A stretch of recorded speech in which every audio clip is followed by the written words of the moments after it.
quero ler o texto, já vista que eu estou falando para uma geração atual, que está no capítulo 20 do Evangelho segundo escreveu São Mateus.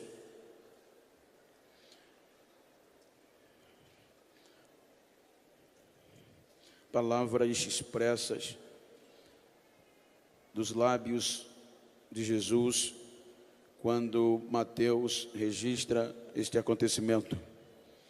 O texto está escrito: porque o reino dos céus é semelhante a um homem pai de família, que saiu de madrugada a assalariar trabalhadores para a sua vinha, e ajustando com os trabalhadores a 1 denário por dia, mandou-os para a sua vinha.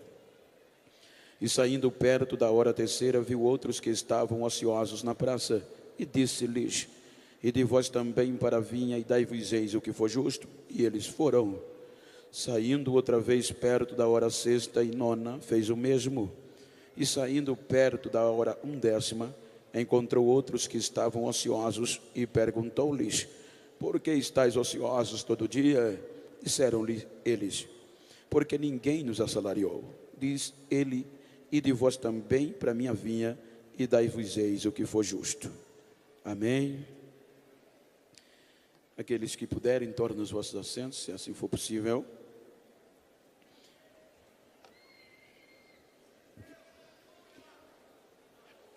Enquanto tomo este texto para transmitir uma palavra motivadora, estimuladora, e para isso eu quero falar-lhes sobre adoradores da última hora. Os desafios que nos afrontam e nos confrontam nestes últimos tempos. Quando nós observamos o texto e o seu contexto, a Bíblia nos mostra que depois de uma recusa, de uma proposta recusada por um jovem denominado de jovem rico, então houve questionamentos dos discípulos para com Jesus. Então Jesus conforta os discípulos acerca desta chamada.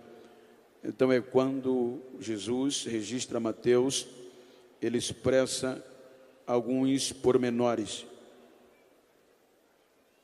Pormenores estes que os seus ouvintes sabiam do que eles estavam falando. Se nós observarmos, a economia, na sua maior parte da época, girava-se em torno da pecuária e da agricultura. Então, o que Jesus está mencionando, ele está tomando os 5 períodos de um dia, em um contexto de um calendário normal, para explicitar os desafios e a história que nos trouxe aqui. Se nós observarmos, vejam que ele menciona 5 horários, e nós sabemos que no contexto da época, o dia judaico era contado de 6 da manhã às 6 da tarde. Portanto, Jesus apresenta a princípio o horário da madrugada. Ele mostra aos seus discípulos que aqueles que deixaram pai, mãe, filho, mulher, esposo por amor a ele, nunca seriam decepcionados acerca das recompensas, porque um dos apóstolos perguntou ao Senhor: nós que deixamos tudo para te seguirmos, o que ganharemos? Então ele disse: nesta vida 100 vezes tanto, e ainda extra a vida eterna.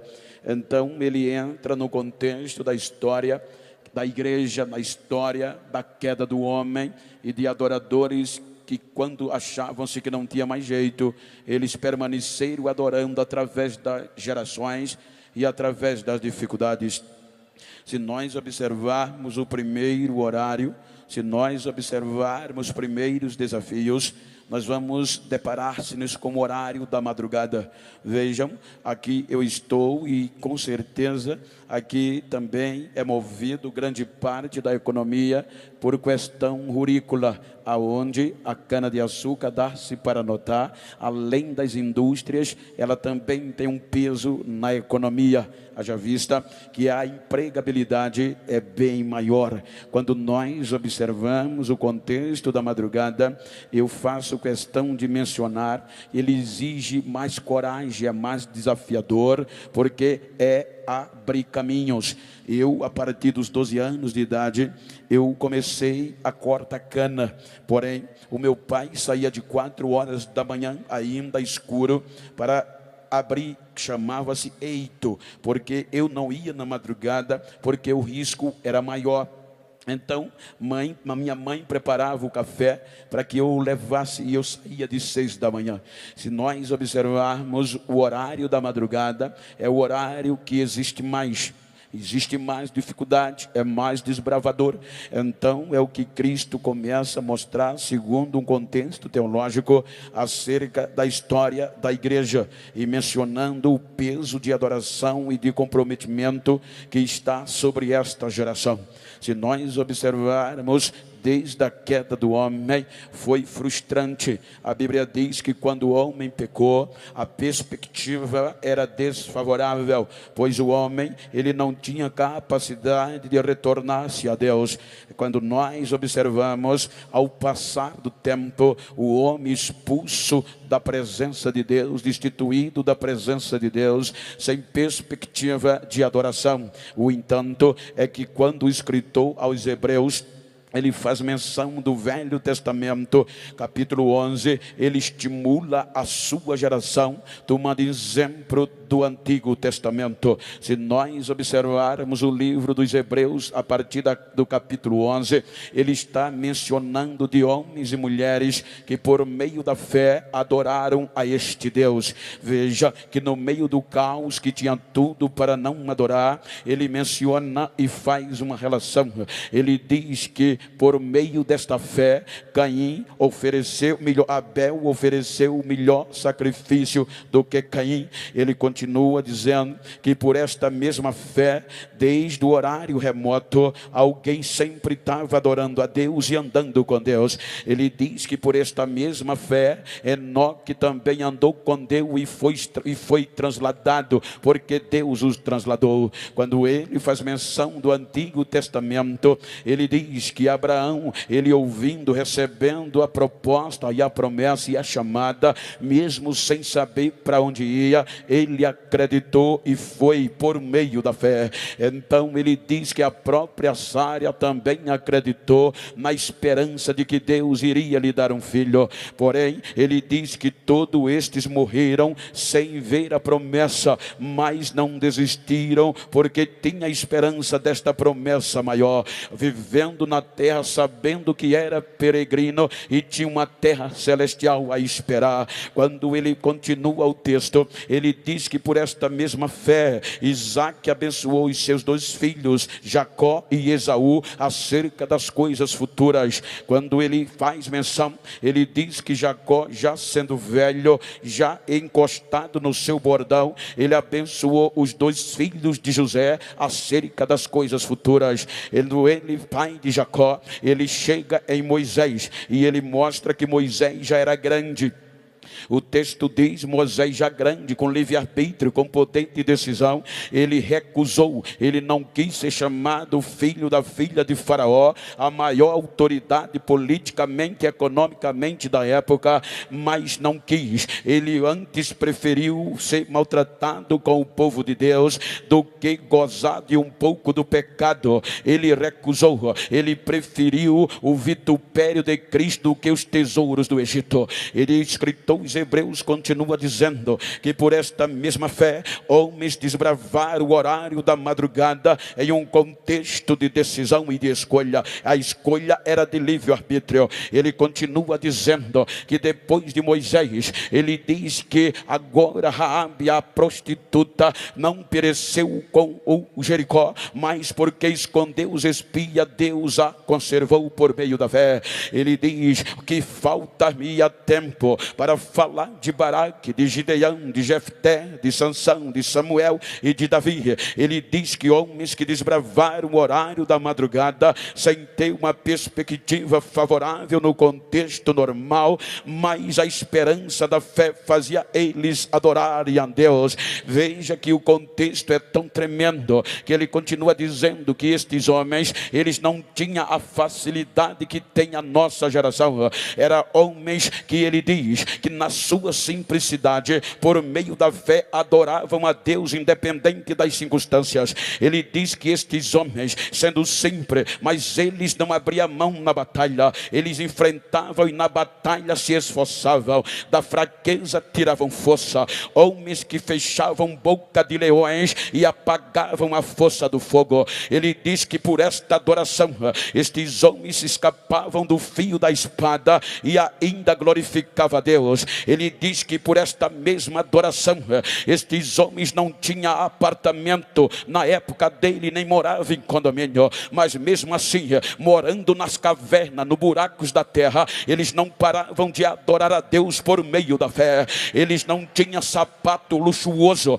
ele não usava terno da Tommy nem da Ralph Lauren, era vestido de pele de carneiro e de ovelha. E ele diz, muitos deles foram esbufeteados, cerrados pelo meio, maltratados e folados vivos, mas não desistiam. Eram homens que adoravam, que ele diz que o mundo não era digno desses homens pisando na terra. Olha o que é que ele diz. Ele diz que estes homens, por meio da fé, esta geração da madrugada, mesmo assim, ela não desistiu de adorar, e pela fé eles alcançaram bom testemunho diante de Deus. Portanto, o texto diz que os trabalhadores da madrugada, a geração da madrugada, mesmo alcançando bom testemunho diante de Deus, ainda não entraram na promessa. Por quê, pastor? Porque o próprio Deus não permitiu que eles entrassem sem a gente, sem uma geração futura, porque Deus tinha coisa maior e melhores para a nossa geração.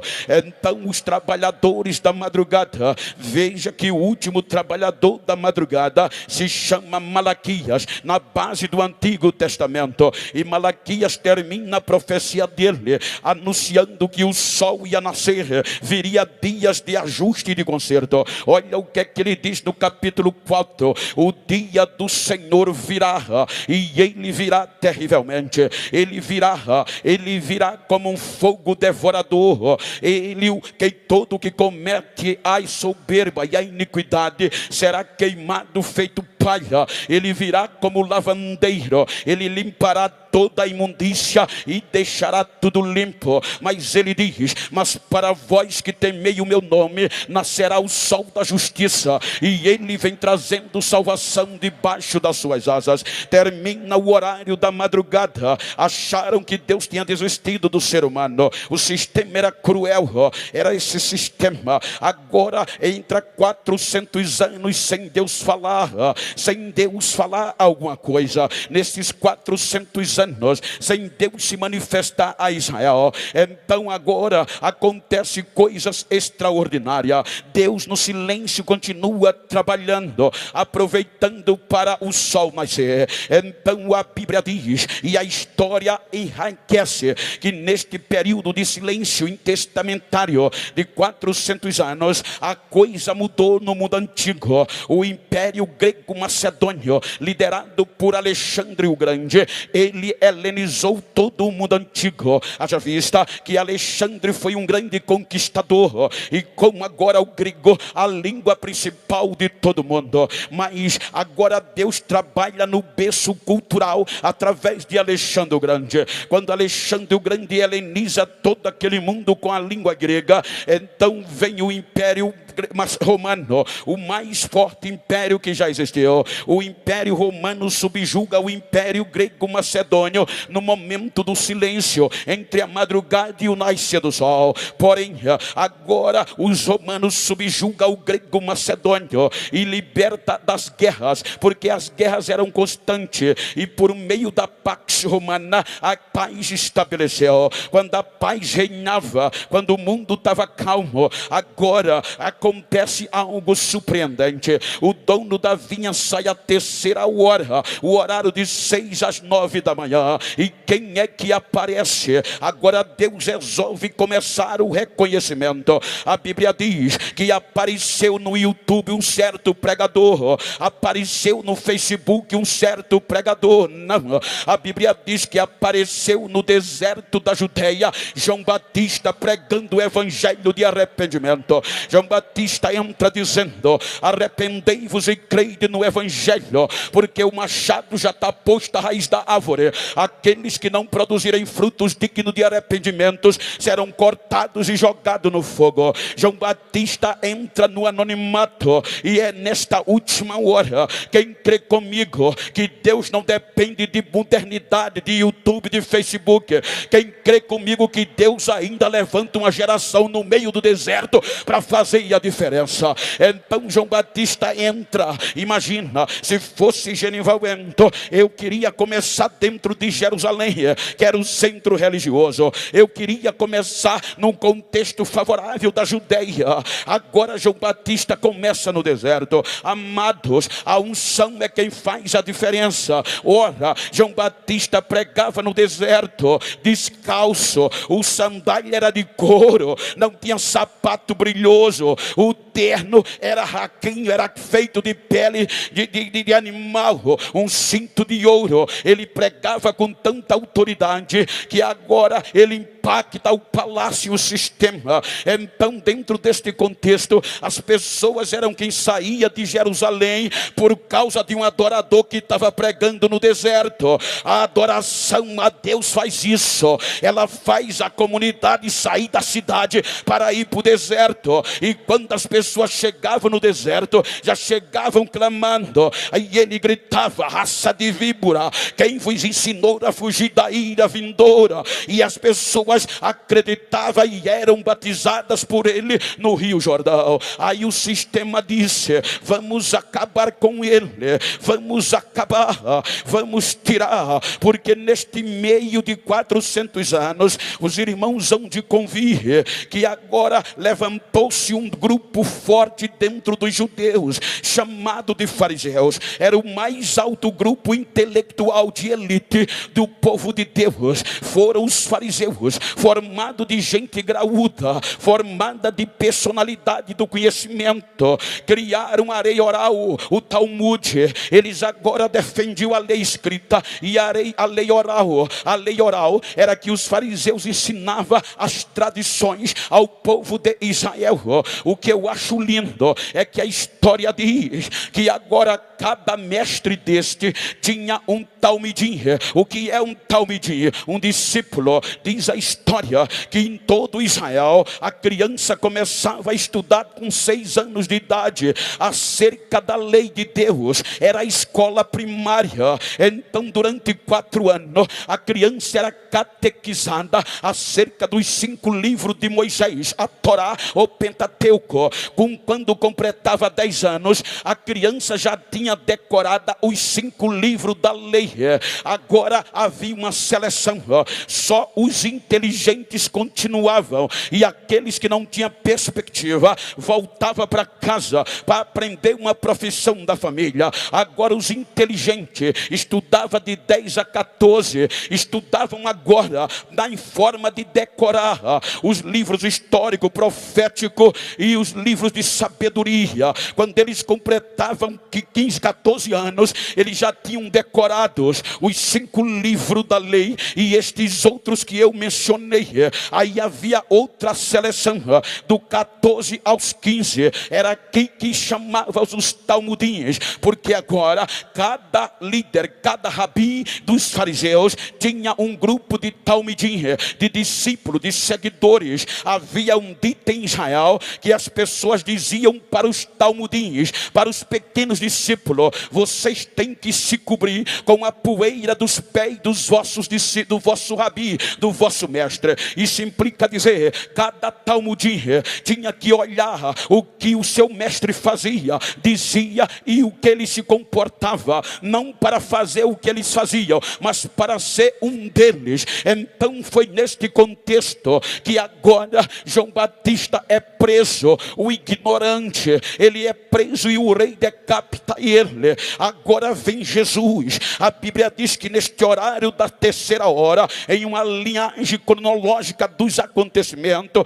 aí a Bíblia diz que quando Jesus soube que João estava preso, ele começa a pregar o evangelho. E olha que Jesus começa com 29 anos, ele já tinha passado por todo este treinamento e esta leitura, ou seja, Jesus já despertou. Quando ele completou 10 anos, ele já tinha a lei decorada como judeu, ele foi selecionado como inteligente e continuou. O que chamou a atenção, o que ele fez que nenhum fez, é que com 12 anos foi sabatinado. Então a Bíblia diz que ele já tinha toda a Bíblia decorada e ainda ensinava os doutores, os escribas, que arregalaram os olhos, que tanto vem tanta sabedoria. Quando ele completa 29 anos, ele já era mais inteligente do que os inteligentes dos inteligentes. Não é à toa, irmãos, que os fariseus respeitavam ele. Vejam que até os fariseus o chamavam de mestre. O próprio Simão chamava ele de mestre. Não era fácil chegar em Jerusalém e fazer o que ele fez, a não ser que não fosse respeitado. Ele saía lá na beira do mar e começou a juntar os seus talmidins, os seus discípulos, para aprender aos pés dele. Era honra para qualquer homem e qualquer jovem ser escolhido pelo mestre dentro de Israel. Por isso que eles deixavam emprego, deixavam a rede, largava tudo para aprender. Era honra acima de todas as honras. Mas Jesus entra combatendo, porque os talmudins dos fariseus e os próprios fariseus ensinavam, mas não cumpria. Eles colocavam carga nos talmudins que ninguém podia suportar. Os fariseus, os mestres judeus, eles estavam preocupados com o exterior e não para o exterior. Então Jesus bate de frente quando disse: vocês estão errados, vocês parecem uma sepultura, por fora é bonitinho, mas por dentro estão apodrecidos. Vocês estão botando carga no povo que não pode cumprir. Ele olha para os seus e diz: então vinde a mim, todos vós que estão cansados e oprimidos, e eu vos aliviarei. Aprendei de mim que o meu fardo é manso, é leve. Então Jesus vai chamando os seus discípulos e dizendo que os fardos dos mestres fariseus eram pesados demais, mas ele vem arrebentando. Ele agora começa com os seus discípulos dentro do horário da terceira hora. Vejam o que é que ele faz.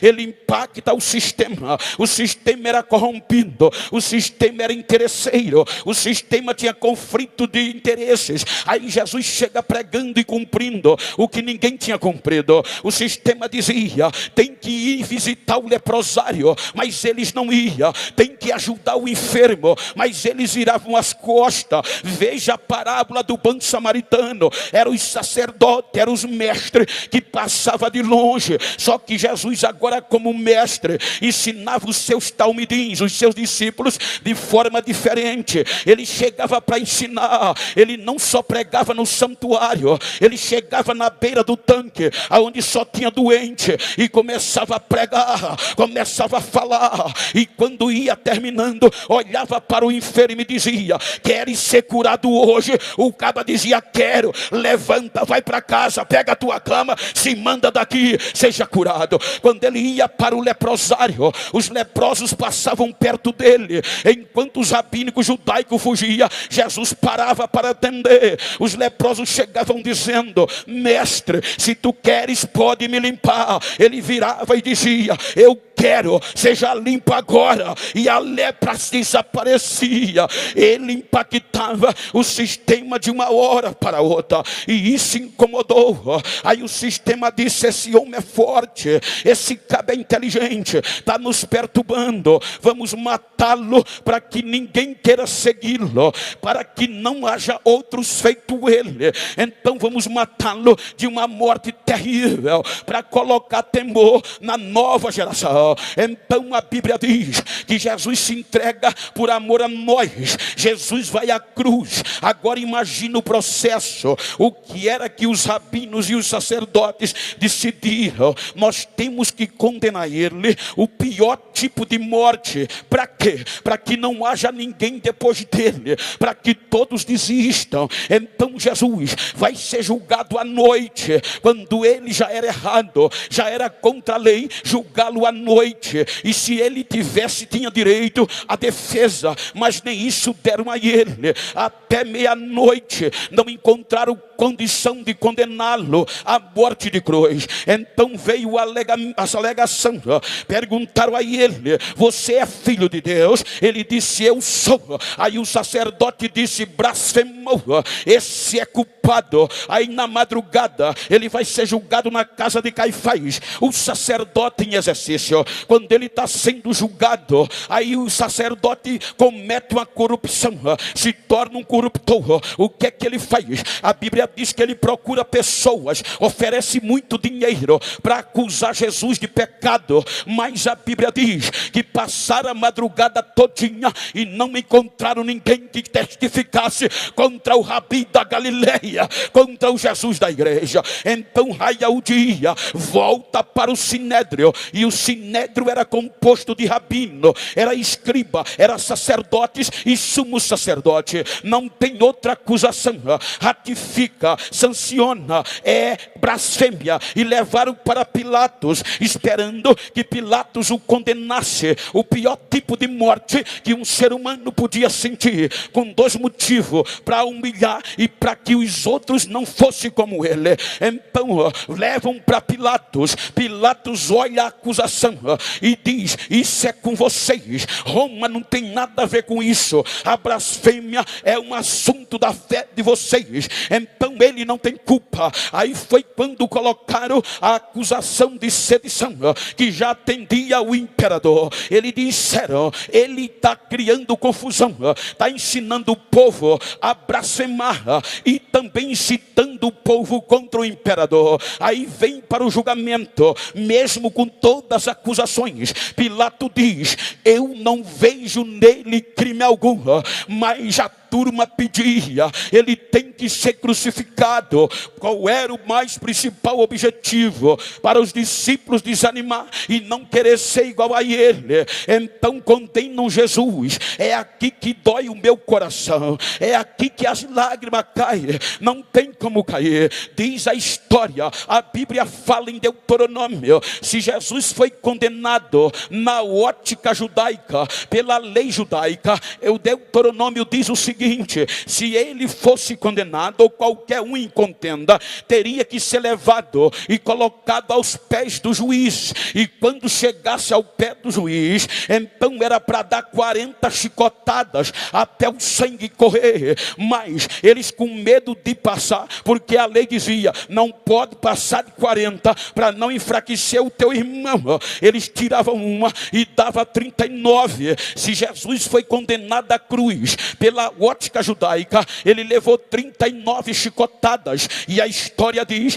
que cada chicote romano tinha 12 pernas, em cada perna ossos de carneiro secos e pontiagudos. Isso implica dizer que se foram 39, você multiplica 39 vezes 12, dá mais de 400 feridas no corpo de Jesus. Só em cada chicotada era 12. E se foi condenado pela lei romana, a lei dizia: se for condenado à cruz, é 5 quarentenas, ou seja, 40 vezes 5, 200 chicotadas menos uma, dava 195, ou seja, 195 chicotadas dilacerou o corpo de Jesus. É aqui que Isaías diz: ele foi moído, arrebentaram com ele, olhando nós para ele, nenhuma beleza víamos para que o desejássemos, mas foi pelas suas feridas que a nova geração foi sarada, foi pelas suas feridas que a gente está aqui. Quem pode levantar a mão e dizer: eu não vou parar de adorar?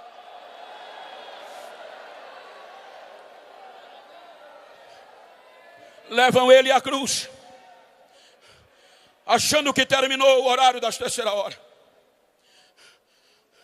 colocam ele na cruz. Acabou. Com este tipo de morte, ninguém vai querer ser como ele foi. Os seus talmudins, os seus discípulos vão desistir. Só que eles não sabiam, tinham medo. Que Jesus dizia a eles: vocês vão me matar, eu vou me entregar, mas no terceiro dia eu vou voltar. Crucificam Jesus, coloca num túmulo novo, põe a pedra fechando a porta da entrada do túmulo, lacra com o selo real, e ainda com medo, vão para o governador. Diz Pilatos: lembra que aquele mentiroso pregava que no terceiro dia ia voltar? Coloca soldados 24 horas, tomando conta do sepulcro. Pilatos disse: é com vocês. Pegaram escoltas de soldados, experientes, expertos, tropa de elite, e colocaram na porta do sepulcro, para os discípulos não virem roubar o corpo. Passa a sexta-feira.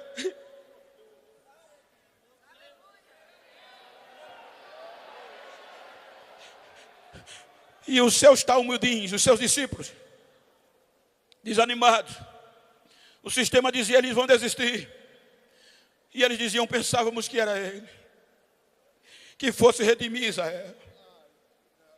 Chega o sábado, vou pescar.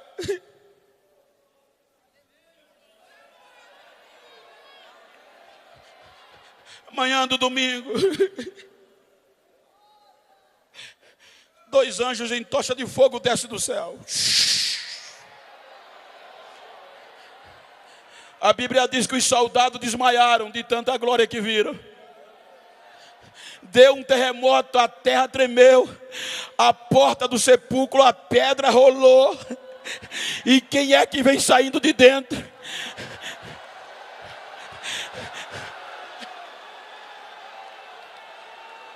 O pregador voltou, o mestre voltou.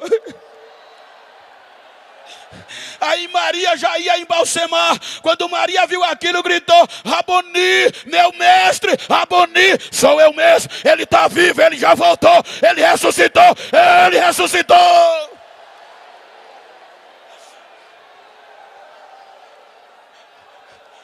Vai para os discípulos e diz: todo o poder foi me dado no céu e na terra. Vão, façam discípulos de todas as nações, e eu estarei convosco todos os dias, até a consumação dos séculos. Eu estou com vocês. Ele sobe aos céus.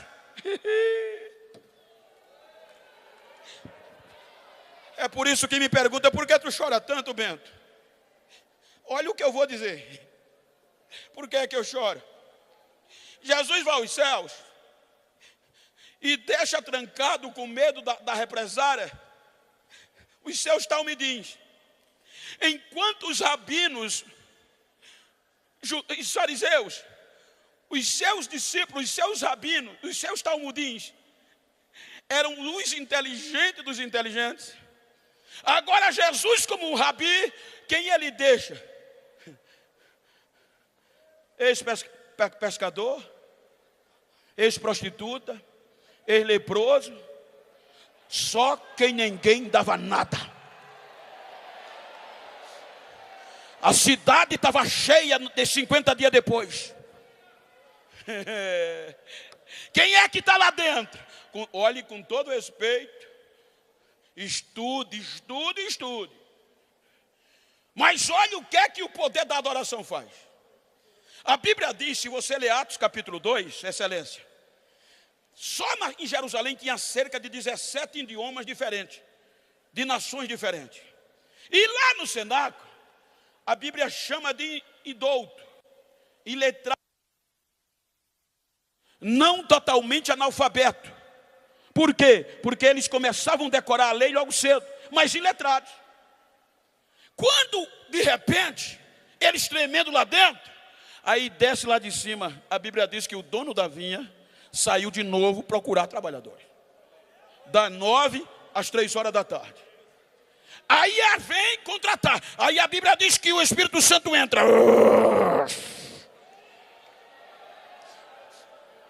Aí aquele grupo de semi-analfabeto começa a falar línguas dos países que estavam lá dentro.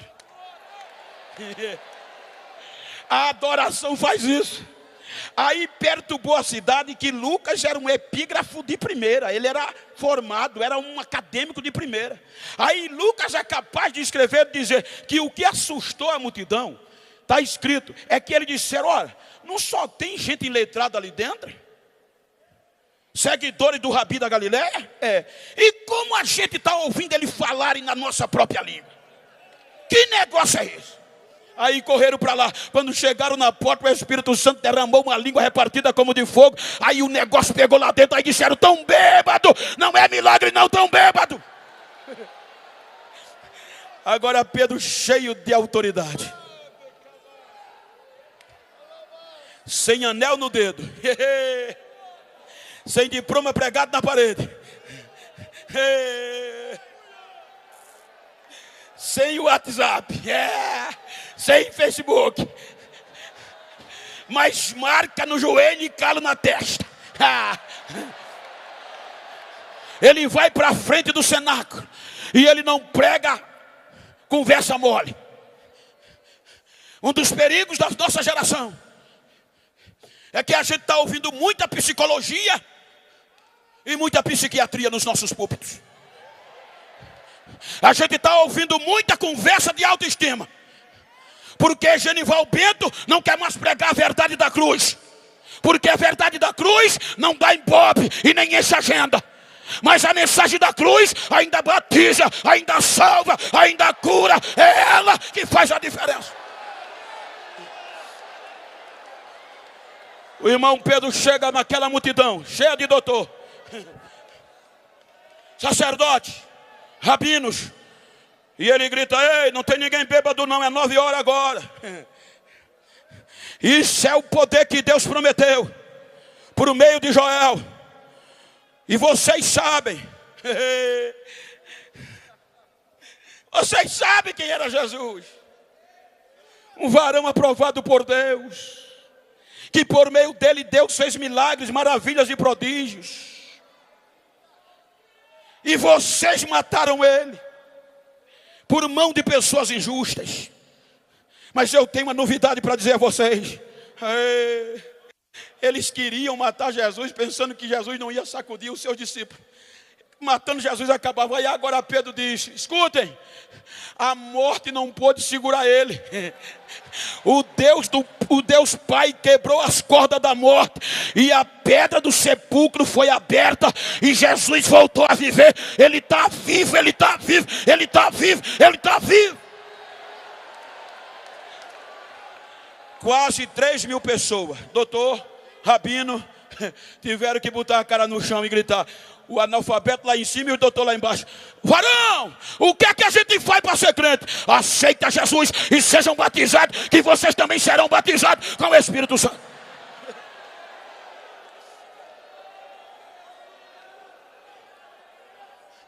A segunda pregação é linda.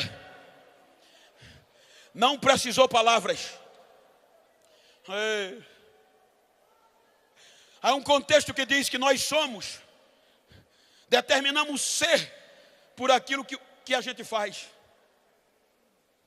Agostinho, um grande teólogo, chamou os seus discípulos seminaristas e disse: amanhã a gente vai fazer uma grande pregação. E eles se prepararam a noite toda. No outro dia foram prontos para pregar. Entraram na cidade e saíram em silêncio.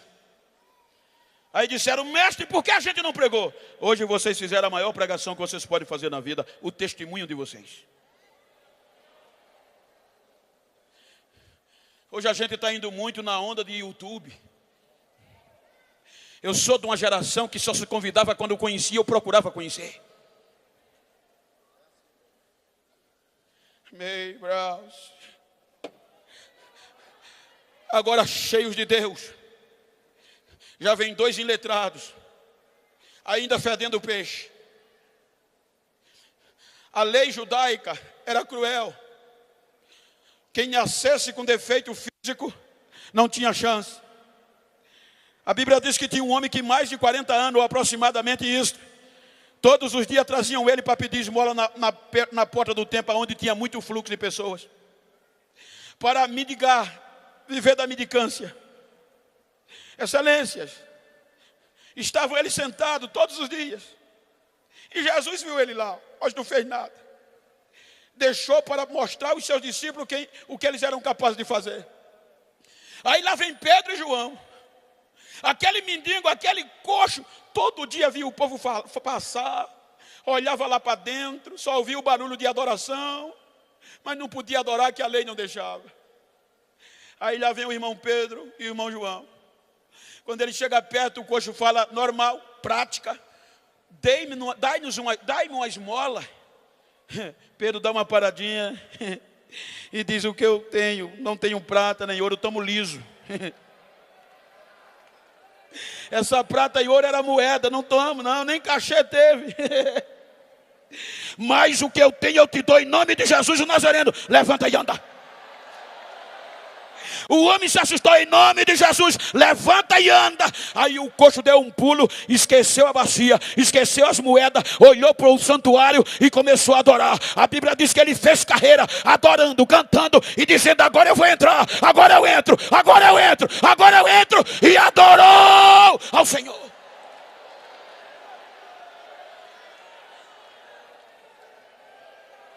Quem sustentava aqueles irmãos?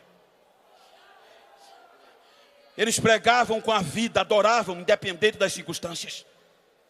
Quem se convertia não queria mais voltar para casa, esperando Jesus voltar. A história diz, excelência, que o arrebatamento era tão vivido que os irmãos adoravam dia e noite. Diz a história que havia um edito por parte de César, que todos os residentes da sua jurisdição tinha que reverenciá-lo, e era todo dia. Me ajuda aqui, Samuel, só para vocês terem uma ideia. Me ajuda aqui, Oséias. A história diz que independente de qualquer coisa, quando alguém na jurisdição de César encontrava o outro, tinha que reverenciar César no grego, que era o que predominava, dizendo Sekirion, que no grego quer dizer César é o Senhor. O outro dizia Sekirion, César é o Senhor, e passavam pelo outro. Agora o fogo caindo, a Bíblia diz que os crentes não precisavam andar atrás de milagres, porque eram os milagres que andavam atrás do crente, seguindo. E quem segue vem atrás. Os milagres seguiam aqueles que acreditavam. Fica aí. Agora o fogo caindo, Jesus salvando todo dia e batizando com o Espírito Santo. E a esperança do arrebatamento era real. Aí quando um crente encontrava o outro, não aguentava, já vinha pipocando, esquecia de César, esquecia da reverência a César, e já esperava Jesus, apertava a mão e gritava: Maranata, meu irmão. O outro dizia: Maranata, ele vem, ele vem, ele vem.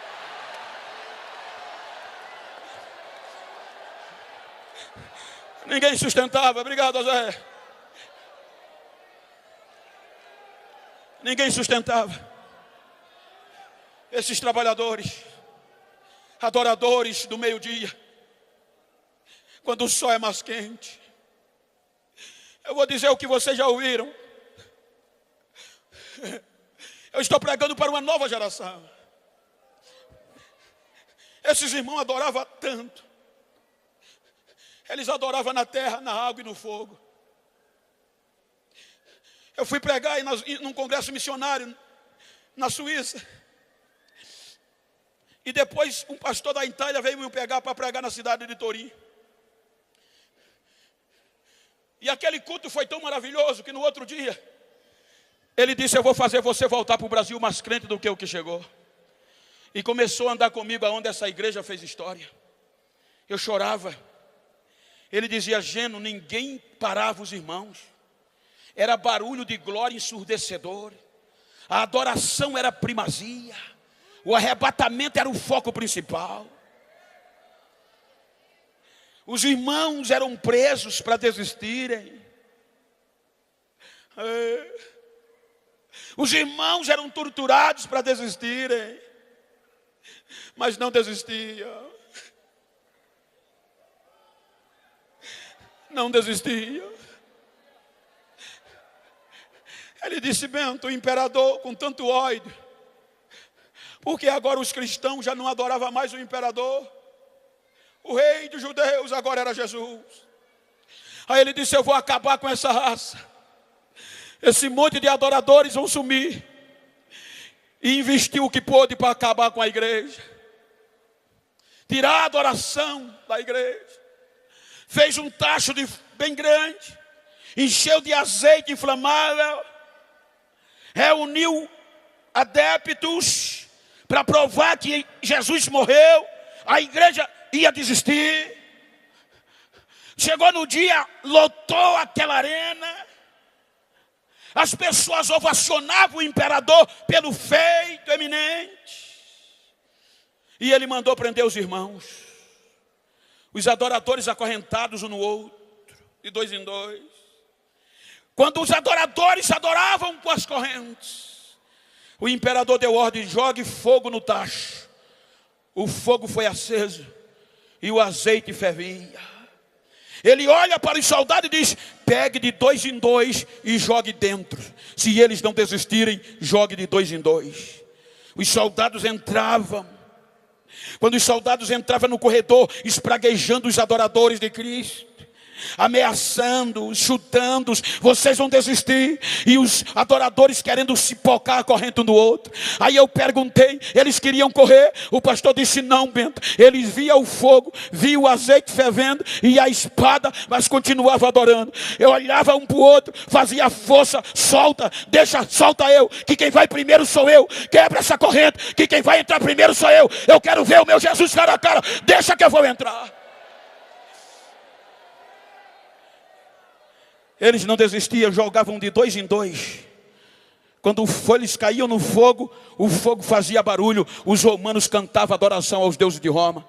Aí não deu 10 a 15 minutos, silêncio total na praça. Uma agulha no chão, ouvi o barulho. Eu perguntei: o que é que houve, pastor? Ele disse: Bento, os crentes que eram jogados, amarrados dentro do azeite inflamado, começavam a pular de dentro do tacho adorando a Jesus, sem nenhuma queimadura e as correntes quebradas. Quando os romanos viam, fechavam a boca. E agora os crentes que estavam amarrados começavam a adorar, cantar e dizer: Jesus está vivo, meu mestre está vivo, o rabino da Galileia está vivo, ele ainda vive, ele ainda vive.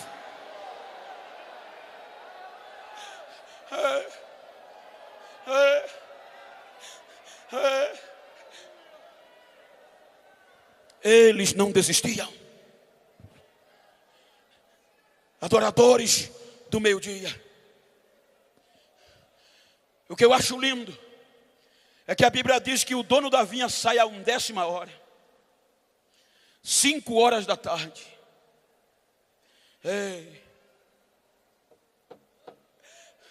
Pode olhar que os 4 primeiros horários era comum o dono da vinha sair com um contrato na mão.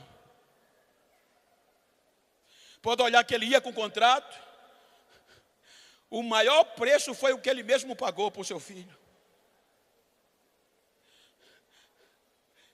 Mas 5 horas da tarde, nenhum empreendedor contratava ninguém. Porque eles só iam para a praça para o resumo final. Porque contratar uma pessoa faltando 1 hora, o encargo era o mesmo de quem começou. Veja que esse grupo é o único que é questionado, o da última hora. Quando ele chega na praça, ele pergunta: por que vocês ainda estão aqui, desocupados 5 horas da tarde? Sabe o que é que aquele grupo diz? Ninguém acreditou em nós. Nós não temos merecimentos para trabalhar na vinha de ninguém. Olha a coragem do dono da vinha. Ele diz: vão vocês também para a minha vinha, e eu darei a vocês o que for justo.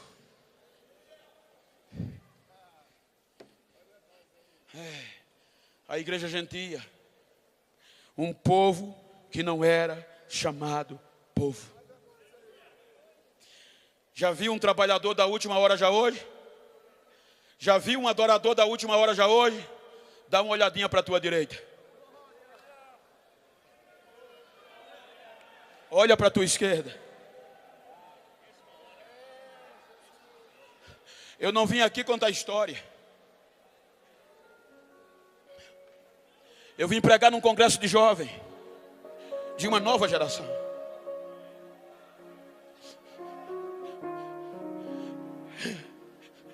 Eu não vim aqui preocupado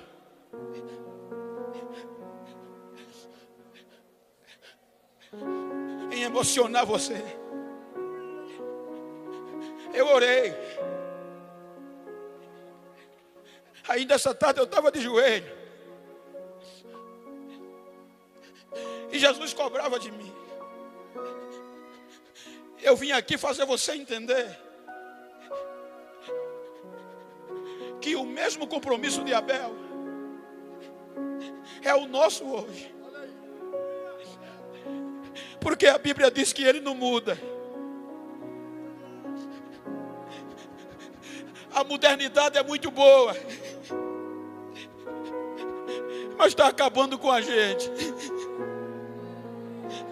A gente já não tem tempo de adorar como antes.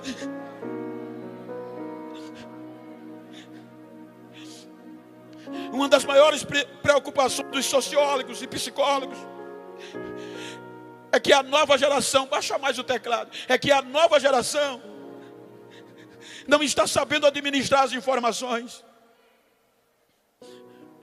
Augusto Cury registra uma colocação de Marco Polo, que uma criança hoje de 7 anos tem mais informação do que os imperadores de Roma na época. Uma criança de 9 anos tem mais informações do que os pensadores gregos como Platão e Sócrates. A preocupação é que aqueles homens sem ter o que a gente tem hoje, eles tinham ideias criativas.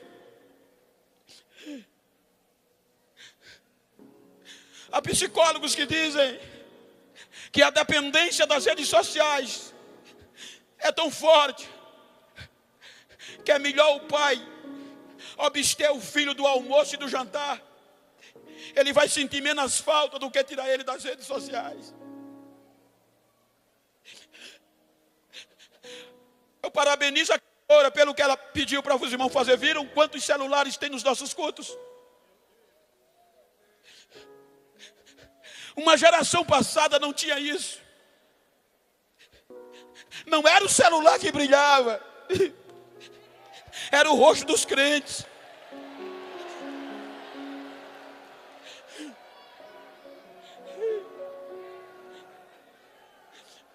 Quando eu lembro de alguns trabalhadores da última hora,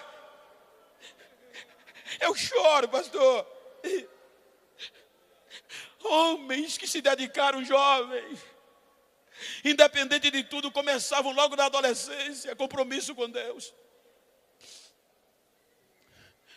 Quando eu me lembro, Charlie Finney, um jovem que predispôs ser cheio do Espírito Santo.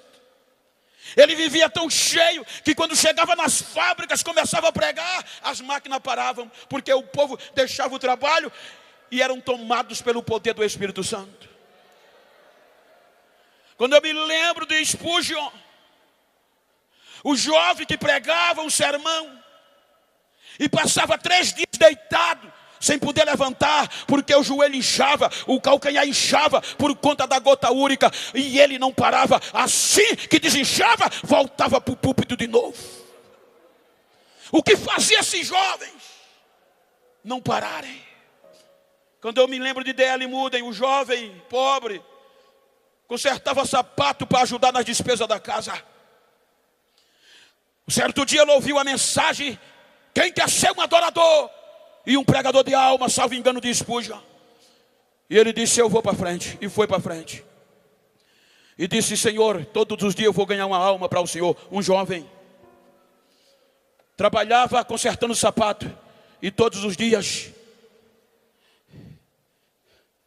ele ganhava uma alma para Jesus. No final da semana, pegava cada um e levava para a escola bíblica. Diz a biografia que em poucos meses a escola bíblica se tornou a maior escola da cidade. Chegou um dia que ele não orou por ninguém. E ele não se conformou. Ele vai para a rua, senta no meio-fio e começa a chorar. Porque não ganhou uma alma para Jesus. Aí a polícia vem com 4 soldados, encontra ele e filho, o que é que você está chorando? Eu prometi ao meu Senhor que todos os dias ganhar uma alma para ele, e hoje ainda não orei. Em lágrimas. O soldado deu um tapinha nas costas e disse: não precisa chorar, vá para casa, amanhã você ora. Mas ele continuou chorando.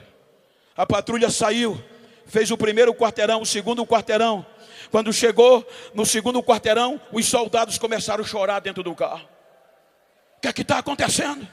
Foi depois que a gente encontrou aquele jovem. Aí os 4 começaram a chorar. Volta lá, volta lá. Quando voltaram, Mudo ainda estava sentado chorando. Eles já desceram do carro gritando: para de chorar, para de chorar. A gente quer aceitar o teu Jesus como Salvador da nossa alma.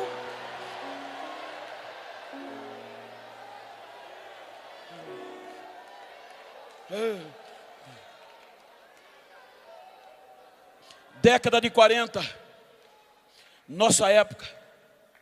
Um grupo de jovens seminaristas norte-americanos saíram dos Estados Unidos para a Inglaterra para uma visita de seminário. Chegaram na casa de John Wesley, o homem que sacudiu a Inglaterra pelo poder de Deus. O Cicerone começou a guiar aqueles estudantes jovens e entrou na casa de John Wesley. Aí o Cicerone dizia: aqui era a sala da casa, aqui era o quarto onde ele dormia, aqui era a escrivania onde ele fazia os seus sermãos. Aí foram na cadeira que John Wesley orava. Quando chegaram lá, aí disseram: essa aqui era a cadeira que ele orava. Olha a marca de joelho dele no chão. Terminou, saíram. Cada um foi visitando coisa. No final do dia, o grupo se reuniu para pegar o ônibus para voltar para casa. Quando fez a contagem de reconhecimento, faltava um jovem. Falta um. Vamos procurar. Aí o Cicerone saiu procurando com um grupo de jovens por aquele jovem que ninguém achava. Aí lembraram da casa de John Wesley e entraram na casa de John Wesley.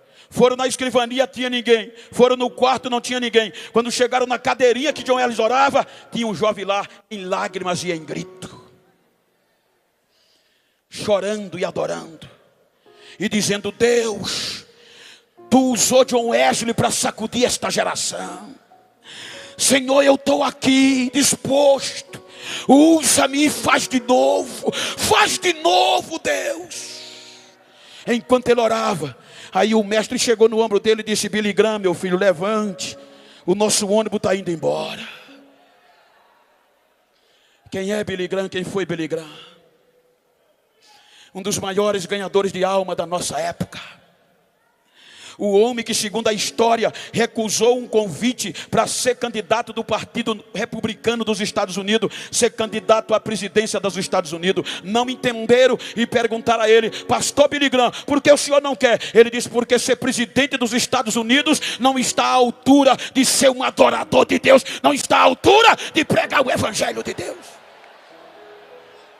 Você pode bater no peito no século 21 e dizer: Senhor, diga comigo, Senhor. Agora diga voluntário, bata no peito e diga a você mesmo: mas está fraco. Eu estou aqui. Faz de novo.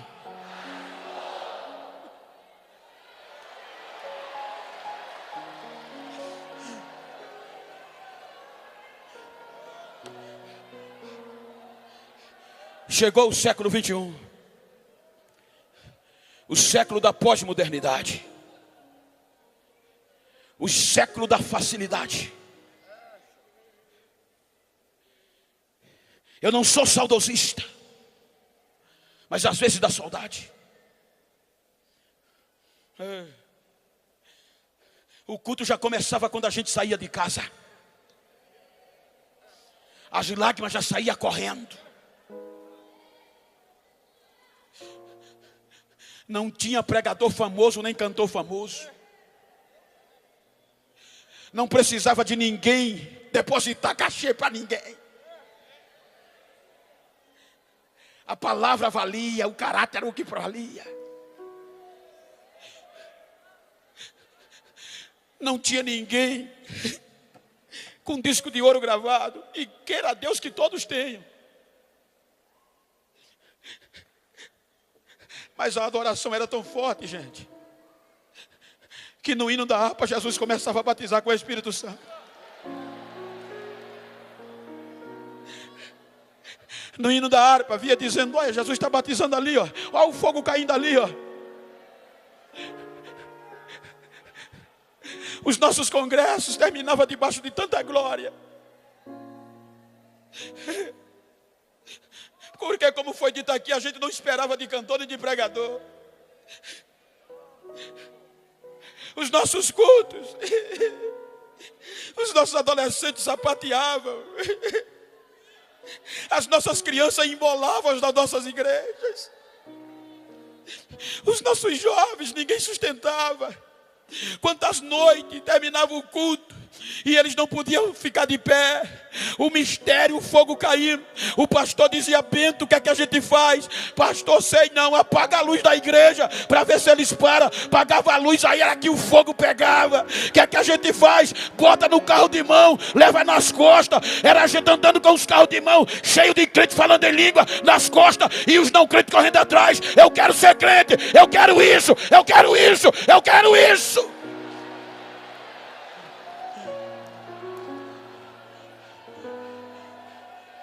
Hoje é feio.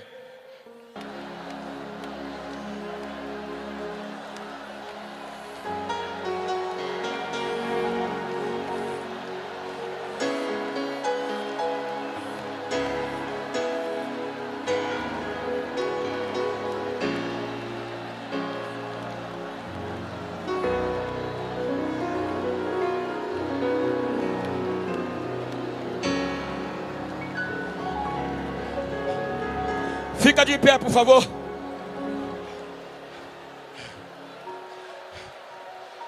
Ei, Gaios. O meu corpo está fervendo aqui.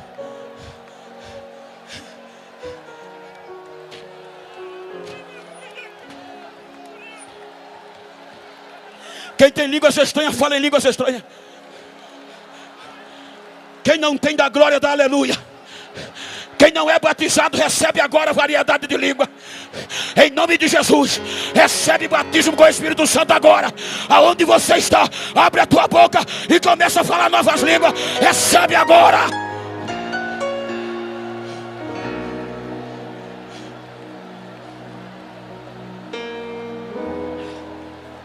Arrebatamento. Arrebatamento daqui a pouco. Se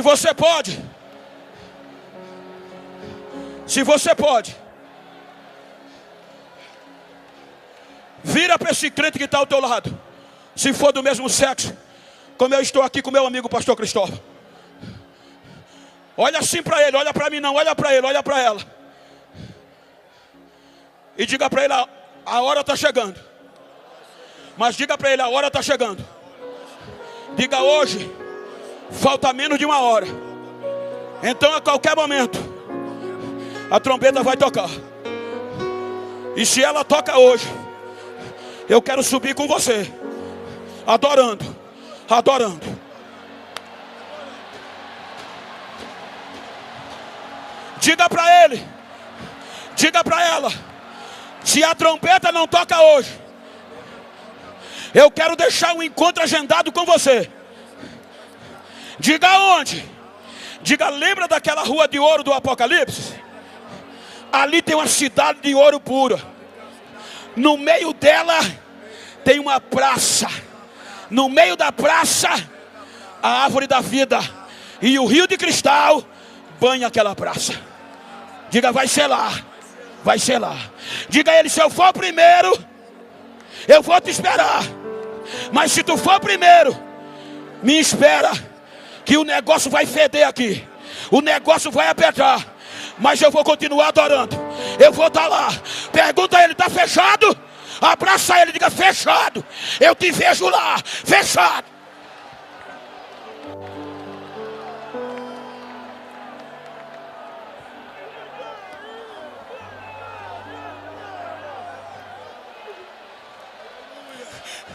Adoradores, adoradores, é uma questão de escolha. Adoradores, é uma questão de escolha. Deixa eu ouvir o barulho do adorador. Deixa eu ouvir o barulho dos adoradores. Deixa eu ouvir. Quem tem línguas estranhas fala. Quem não tem recebe agora. Agora. Eu ministro a unção que está sobre mim para esta juventude, para a galeria. Agora!